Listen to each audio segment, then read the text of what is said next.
Welcome to the Windows Computer and Technology channel, and we have some news from Microsoft that wanted to say that in the near future, we're going to start seeing Patch Tuesdays that might be bigger in volume of amount of security flaws.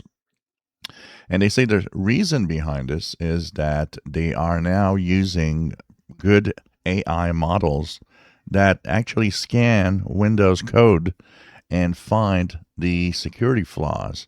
And they say that it is actually so good at doing so that this will increase Patch Tuesday updates in volume because there will be a lot more updates soon for the security flaws. We've already seen when you look at the Google Chrome browser how many flaws now they discover and how amazing it is sometimes the number that we get of security updates. And well, this is going to be the case for Microsoft also as they scan with their AI models throughout the month. And as we, of course, what happens is behind the scenes, they fix the code.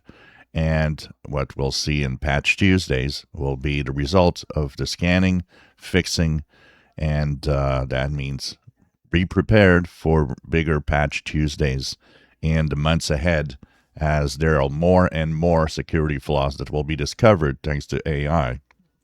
Of course, AI is used in both sides. So the good side is having AI being used to discover security flaws we can fix, but the bad guys will also be using AI to discover security flaws they can exploit. So it's an ongoing war between good guys, bad guys in the discovery of security flaws in malware. If you enjoy my videos, please subscribe, give us thumbs up. Thank you for watching.